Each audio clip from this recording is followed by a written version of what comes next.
I like that intro. What's up, everybody? Welcome to the Agency Operators Podcast. Today I'm joined by Danon Coleman of Ecom Triage. What's up, Danon? Hey, good, Pasha. Not much, just dealing with Amazon. So actually a lot. Yeah, always, right? Amazon loves Always. to keep us on our toes. Every week they're rolling out something new. So, That's it's a very kind way of putting it, but yes. yeah. I'm like, what am I gonna talk about today or this week on LinkedIn? And it's just there's always something. And if it's not Amazon, it's something AI related. And if it's not that, Yep. then it's something other macroeconomic news that affects, tariffs or whatever. So Yeah. I actually how SPP just came out for right. us as vendors. So I actually just went through the first identity verification. It looks like every account that I'm accessing now, it looks like they're having to require identity verification, which they've been doing in Europe for years. But I just went through that. Excuse me. I just went through that identity verification and was immediately declined. For what? What did they decline you for? There's no reason given. So, you gotta get your passport and then you take a selfie and it was like submit declined. Like, okay, cool. Contest that. And it said under review. And then about 3 minutes later, literally as I was posting on LinkedIn about it, it's like, oh, you've been verified. So we'll see how this goes. I mean, I don't This know, whole man. thing is weird. I have gone through the identity verification over the camera 3 Mm-hmm. times. And on the third Okay. time, I'm like begging the guy, like, can you do something? Can you give me a hint? Like I'm talking to seller support. Oh, And so you it's actually just, did it live. oh, I did the live verification. The first 2 Oh. times, nothing happened. They said, oh, you passed. Everything's great. Wait for an email. No email. Anyhow, this third time, and like that's like the crazy thing about seller support. It's like the same thing in every department where you could repeat the same thing over and over, Yeah. and for some weird reason the 8th time is a result. And it's like you don't learn anything from that. The learning is just keep repeating it mindlessly until you get lucky. It's like a Yeah. lottery. I don't know. Yeah. It's weird, I but I tried the automated one where I didn't do it live. And I just submit the photo and I submit the selfie and that was declined right away. I contested it right away and 3-4 minutes later it was verified. So it was awesome. that. Yeah. Okay, Yeah. good. Yeah.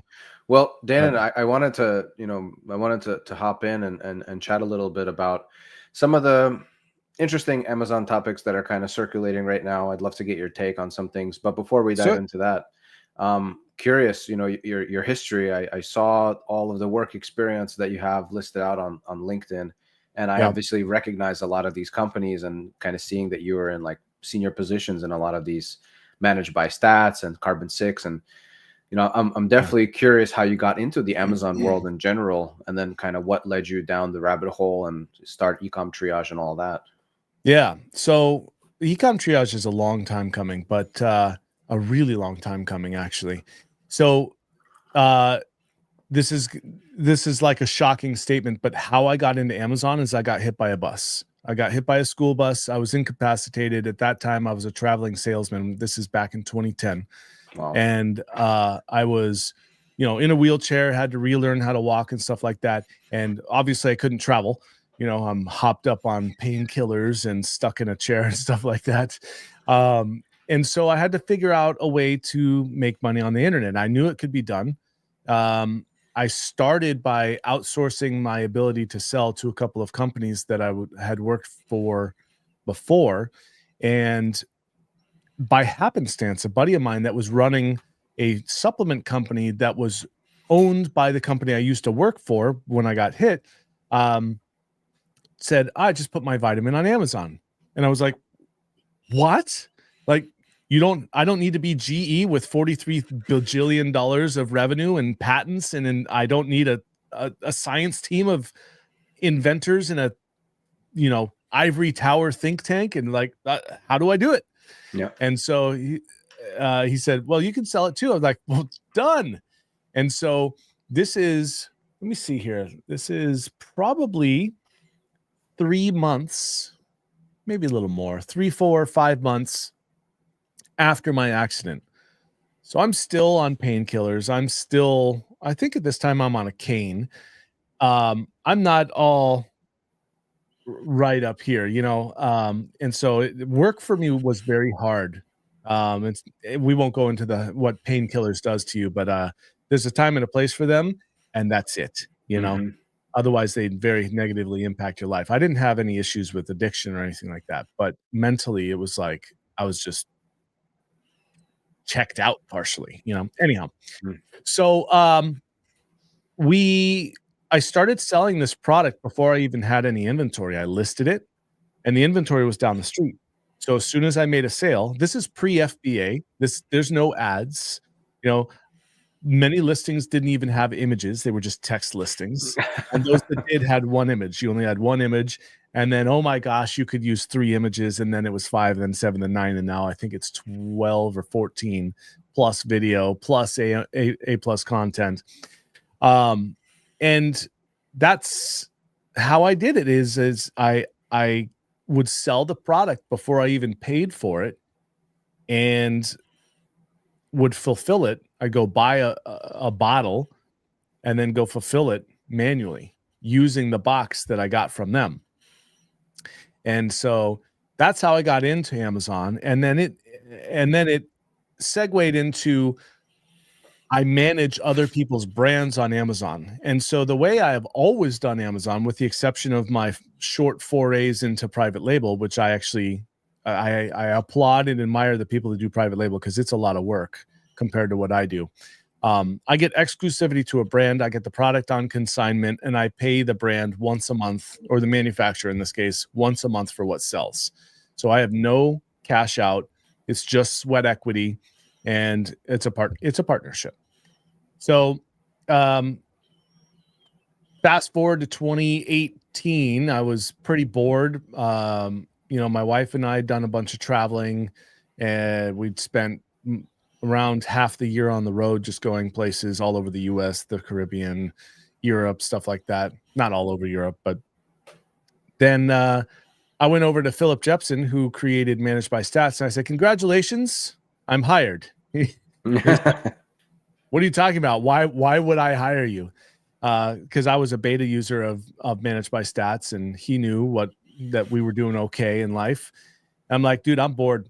I have seen literally every cat video on YouTube, and I need a group, and I need a schedule, and there's nowhere else I would go other than to an Amazon company. So congratulations, I'm hired. So that's what I did. I helped, and believe it or not, my dad actually is still at Managed by Stats. So if anyone's dealt with anyone at Managed by Stats, you've dealt with my dad. Wow. Yeah. And so I helped him get that job. He's like employee number 4 or something like that. And so I went over and went into support with him. And then eventually I did strategic partnerships, and I ran the podcast and the live streams, and I built a whole studio. God, I miss that studio so much. This was one of my mics over there, and then I helped broker the sale of that to Carbon 6, and went to Carbon 6's strategic partnerships, and then it all kind of fell in from there. And then, I've been building as a seller this year. It's 15 years. I've been in the software and SaaS space specifically for Amazon for 7 years this year. And after helping a whole bunch of companies get out into the Amazon sphere, and like I'm a tenured seller, it's easy for me to sell, and a salesman. It's super easy for me to sell something that I feel is valuable. And then with each tenure at these companies, they ended, in my opinion, prematurely due to corporate changes and stuff like that. I went, you know what? I'm not gonna, I love what these companies are doing. I truly do. And I wanted to be a part of it because of the vision. I went, you know what? Screw this. I'm doing it myself. I'm not going to leverage my whole network for other people that are going to not see it through to the end. So that's how I started Ecom Triage. Is I just like helping sellers. I really like helping sellers, humans. It doesn't, I guess animals too, and plants. I like to eat plants, eat animals, help them, Um, maybe I shouldn't have said that live, but You helped them move through the food chain. that's right. I eat vegetables. I eat vegetarians. Yeah, there you go. Um, You don't discriminate. so I don't discriminate exactly. But I just wanted to be able to help more people and make it valuable for not just me but them as well. And so I that's how I got to Ecom Triage. And the whole premise behind Ecom Triage is if I can offer a service or a software or whatever, that I've only got two things: the negative review removal and the catalog monitoring. But those two services, one of them prevents problems from becoming serious problems because you detect it and we send you a notification, and even potentially, depending on what the problem is, a template to send to Amazon to get it resolved. And the other one helps the longevity of your product by removing negative product reviews that don't belong there in the first place, that should have been caught by Amazon. And so that you either maintain or ideally even acquire better star ratings and up your conversion rate and your sales and decrease PPC costs because your conversion rate is astounding and blah, blah, blah, blah, blah. I So that's where I'm at. That's my history. I All I that in love 5 that. minutes. I love that. I mean, that's quite a history. And we were talking a little bit before we went live that your wife is a part of the Yeah. seller account and managing that. And now I just Yeah. learned that your dad was working with you. So Yeah. I'm just wondering what these like Thanksgiving holidays look like. Are you talking Amazon, or do you guys just like separate away from that? So it's kind of funny. My dad and I, we keep it fairly professional because I'm no longer part of that company. So he doesn't give me any of the inside stuff. I don't ask, you know. Um, but as far as Amazon goes, I've tried to get every one of my family members into it and have failed at getting them to sell. So I had my dad running my knife company for a little while. Um, and I tried it. My brother's wife she's an equestrian. She trains horses and people to ride. I'm like, you guys need to do horsehair brushes or horse around somehow on Amazon. Couldn't get them to do it. So I tried, but I know when to stop pushing because otherwise they're gonna be like, oh, okay, here goes Danon again. Yeah, Amazon.com gonna make me a millionaire. yeah. But yeah, no, When we're excited, yeah, that happens. yeah, yeah. And I can definitely get passionate about this. Like, it's rolling back to 2010, Amazon is what saved me from medical bankruptcy. Mm. So that's probably, if we have international listeners, that's probably a foreign concept. In America, you might know or might not know that medical is not covered for us. So by the time I was rolled out of the hospital, I had $173,000 in medical bills. And because I was hit by a city school bus, there was a cap. I got 100 grand. And so I had to hire a lawyer to help me negotiate. And I had $45,000 in bills outside of that, plus living expenses and stuff like that. So, it was a thing. I was like, I was genuinely looking, do I go and file for medical bankruptcy and just give up my house? And like, man, it was a real struggle. We were days away, many months, days away from not being able to pay our mortgage. But we always, and this is where our family motto comes from now, we always made it. We always made it. And so the family motto that we have now is we always make it go right, no matter what. We always make it go right. That's our family motto, because we have been through some serious crap together, my wife and I. My accident where I almost died, and uh she had to be a 24-hour, literally a 24-hour nurse for me. I couldn't even get up out of bed. She had to pick my body up because I was so messed up.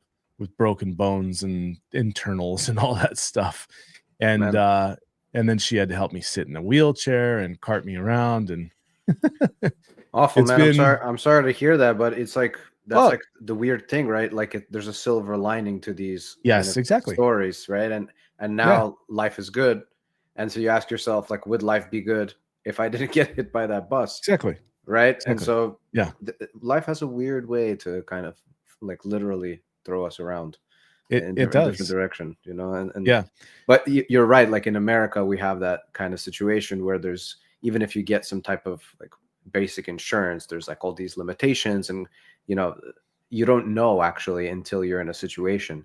And so It's on true. top of dealing with the actual problem itself, people have to now deal with this new financial circumstance they find themselves in, and now they're in Correct. debt in addition to being medically in debt or in some kind of deficit with their health. It's awful. Yeah. Not to mention the effects on you mentally. You Yeah. know, there were definite times where uh I wondered if I was going to make it through alive, Wow. because of the extreme amount of pain that I was in. It was like, man, it'd just be better to be dead than to experience this. But, I was always thinking it's going to improve tomorrow. It's going to improve tomorrow. So anyhow, I didn't mean to take you on a whole journey, a crazy journey of where I am, but I've been told recently that people want to hear that stuff. I thought nobody would care about that, but if I can, you know, help one person to go, you know what, F it, I'm going for it, or jump over one hurdle, then I'll share my story 1,000 times, I guess. Yeah, I mean, I think it's very inspiring. Any kind of story that shows persistence and will over time, like Mm, getting over something where the world is telling you no, but you know inside of yourself it's a yes. And so you yeah. just keep going and you follow, and you follow through over the period, years, and you create a family and have a business and have a life that you want to have. I mean, I Hmm. think that that's something that every person could learn something from. So thank you for Yeah. sharing. Yeah, absolutely. I mean, me too. I can learn from myself sometimes too, you know? Yeah, I mean, we fail all the time. I was Sure. sharing entrepreneurial stories. Like I come from the same era with Amazon. I think I'm a little bit younger than you, Mhm. but I started selling in what 2011, and I Oh remember those yeah, days. barely Yeah, younger than me. yeah. So it's like there was no ads. The only ads you had were Google ads. Right. And so you would send traffic and you wouldn't know. Forget about attribution. I mean, attribution is like years down the road. So it's like, Yeah, it's like a decade later. yeah, like you're literally shooting ads and you're like, what day did we turn them on? Oh, yeah, there were sales that day. Let's turn Yeah, them on more. There's more sales that day. You're literally yeah, just like, it's yeah. so simple. So And then at some point back in those days, Amazon also went, "What's all this non-converting traffic? Suppress that listing. We don't want all this non-converting traffic." manipulating. Yeah, they're like, oh, he's manipulating. And now they're like, oh, we'll give you a referral bonus. Exactly.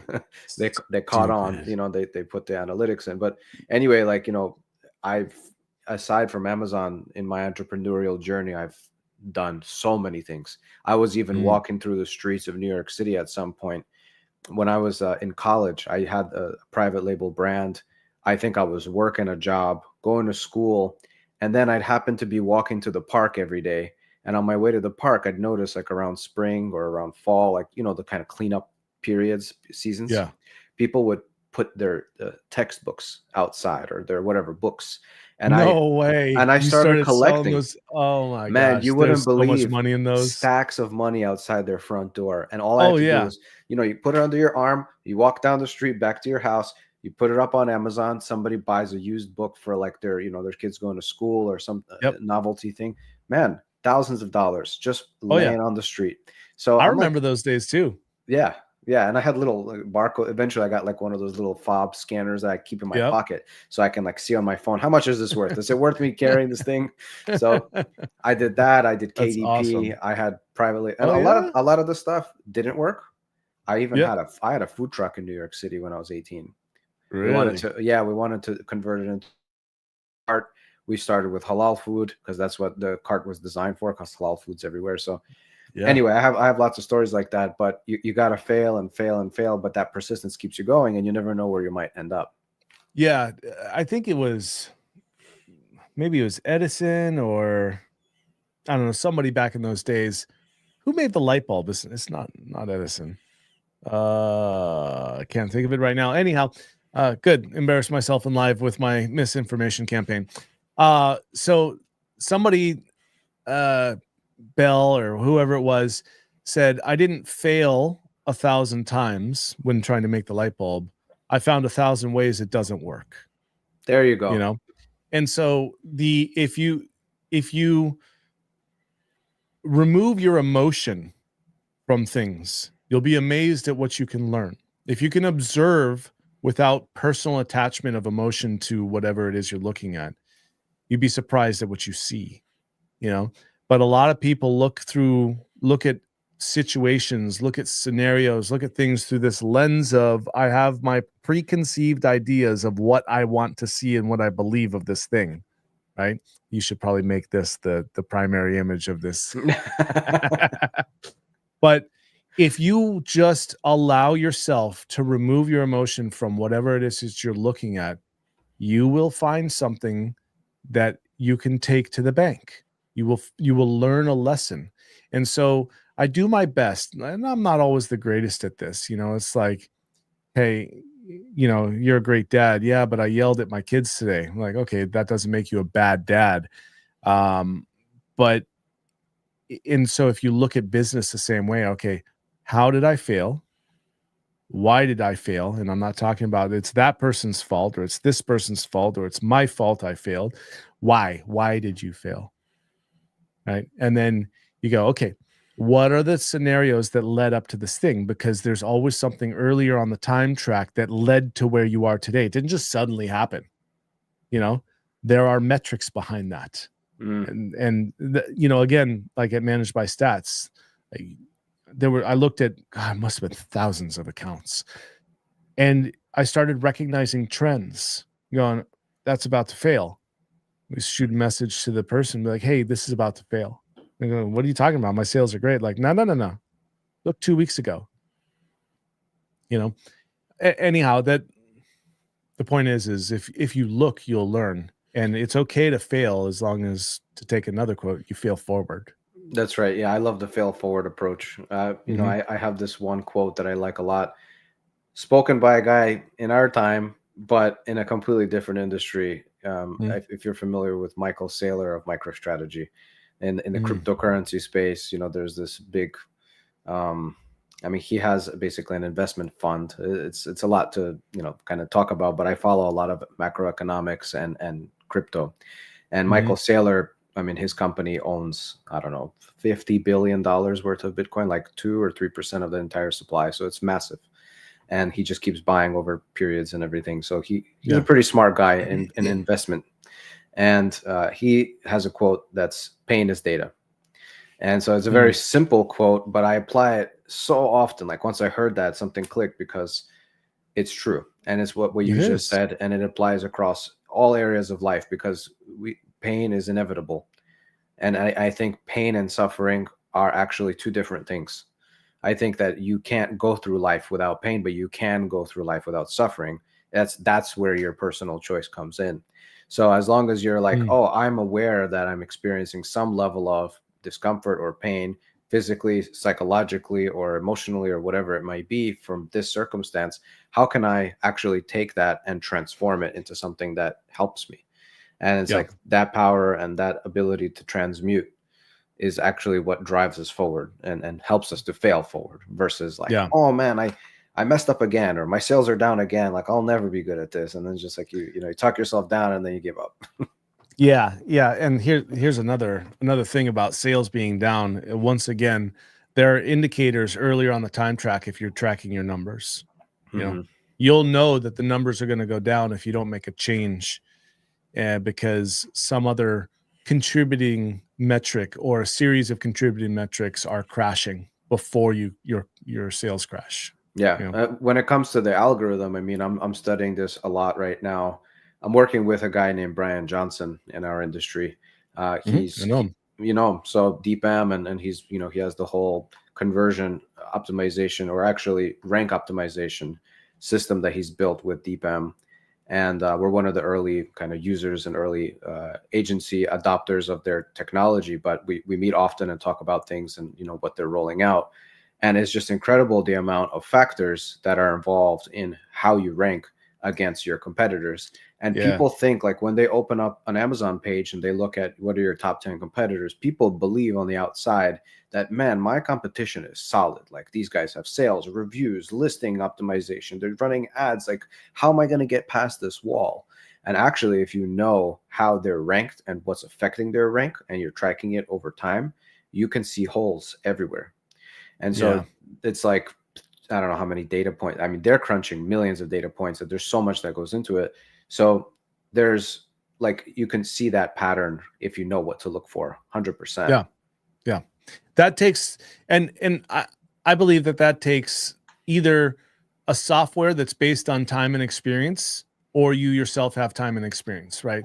It's hard to teach this stuff. There's so many nuanced shreds of data that you see something, you go, I see what's going on here. I know exactly how this happened. And it's got nothing to do with the number or image or whatever that you're looking at. Yeah. Right. And that's where that experience comes in.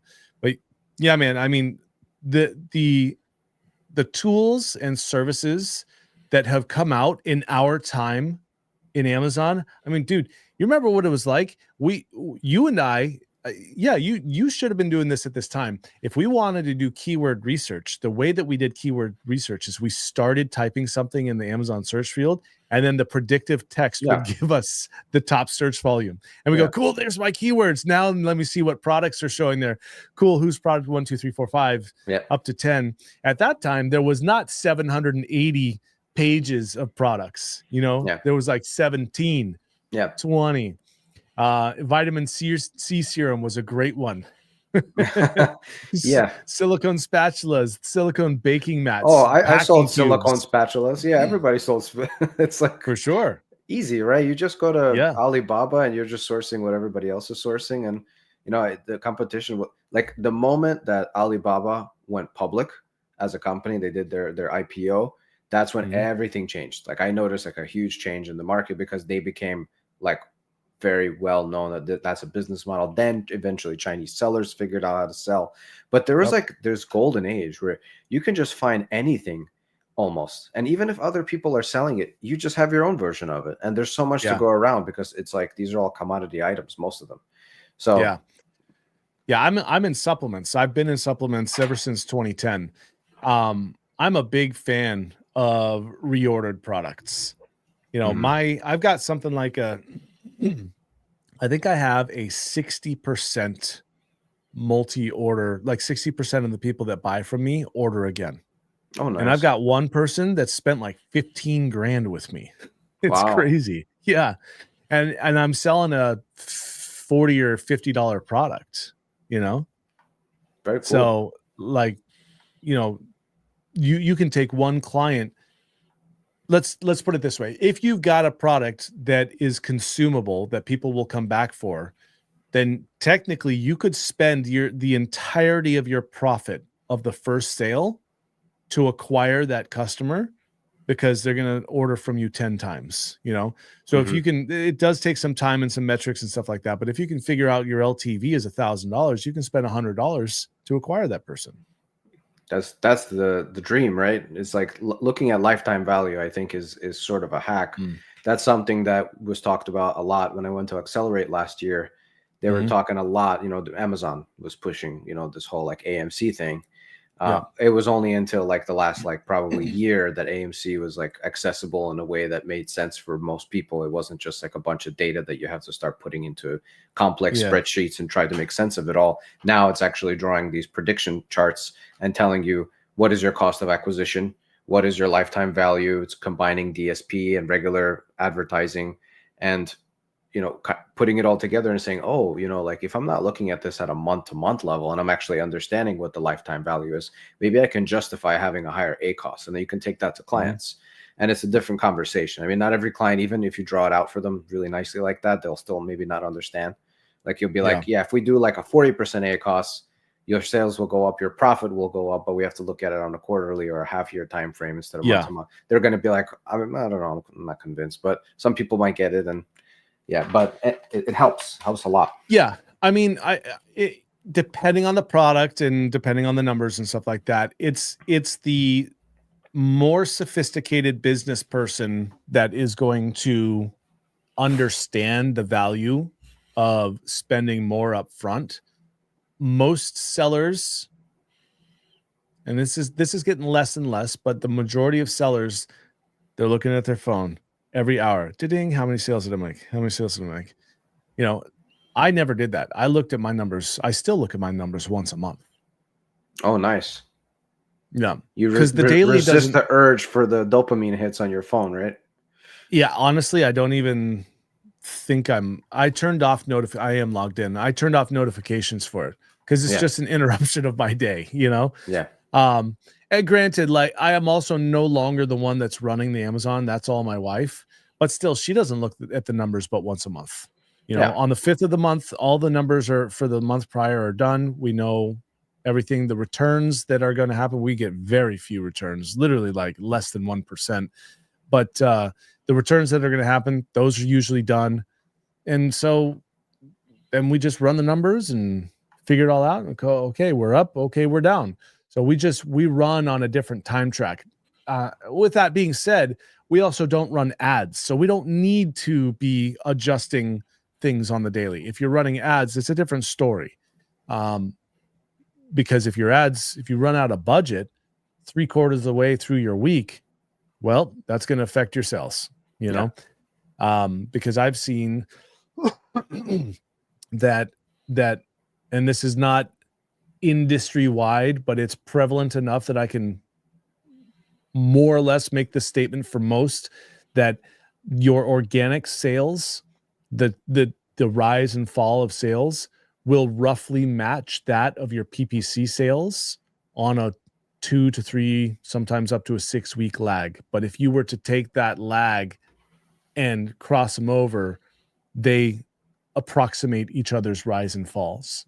Mm-hmm. So everything's sort of parallel. So if you have a drop off because your ads ran out, then you can kind of expect a decline. Yeah, in your organic, yeah. In the total and organic, yeah. Mm-hmm. Yeah, and a little bit about the reviews. I was curious. So you guys have a review service where you're removing those negative reviews that are not supposed to be there. I remember in the past there was this sort of like hack or thing that was going around where you can kind of like inspect the review to find the name of the person. Is that something that you guys are using in your tech? No. How does it work? So basically we run the review through an AI that's trained on Amazon's community guidelines and every policy I've been able to find having to do with reviews. And then we just find out, okay, is this compliant or not? Is it potentially fraudulent? If we think it's potentially fraudulent, then we'll manually inspect the buyer accounts and look at all the other reviews that we'll find. And if I know I could technically share my screen in here, but maybe I'll send you. Well, should I just share my screen, or do you want to just leave it like this? Well, we can leave it like this in case somebody's listening over audio. All right. So basically, I found someone's a buyer account. This was the best example I've found yet. And it is literally 4 different types of products. So you can see the last 16 reviews that someone's done, 4 different types of products, all 1 stars, except for a 5-star on one of the similar products. So it's like, it is baby onesies. It's tumblers, like kind of like Yeti cups, and a couple of others. I can't remember, but basically it was so blatantly obvious that it'd go 1 star, 1 star, 1 star. Oh my gosh, this is the best thing since sliced bread. Yeah. 1 star, 1 star, 1 star. Literally saved my life and my mother's life and my goat's life. You know, it's like, it was literally that much of a, hey, this nearly killed me. This saved my life. Right. Yeah. And then you dig even further and you look into the timestamps on those reviews, and there's nothing for months at a time. And then these are all within a week or 10-day period. And then there's nothing for months at a time. And then these are all within a week or 10-day period. So, this is how the AI is what we use to find obvious violations. And then fraudulent stuff, we actually manually inspect those. And then we'll do, if we can find multiples, we'll wrap that all up in one case and submit it to Amazon and hopefully get those accounts banned and all those reviews removed. Amazing. So, yeah. And then each review, it's its own communication to Amazon. It's actually usually not cases. It's like form submissions and emails. And of course the report button, we do use that. I don't think it actually does anything, but we use it because it's there. But each review is an individual case with Amazon. And so we submit, we watch the review to see if it drops off. And often we don't get responses from Amazon. Sometimes we do. And a lot of the times when we do, it's like, hey, we looked at this review and we don't see anything wrong with it. And it's like, well, hang on a second, Amazon. It literally says nobody should fly to the moon today. That's the review. Tell me how that makes sense, Wow. And then we got to escalate it. So it's an administrative nightmare to do this, but we've got it down at this point, and we'll be able to remove somewhere between 5 to 10% is average.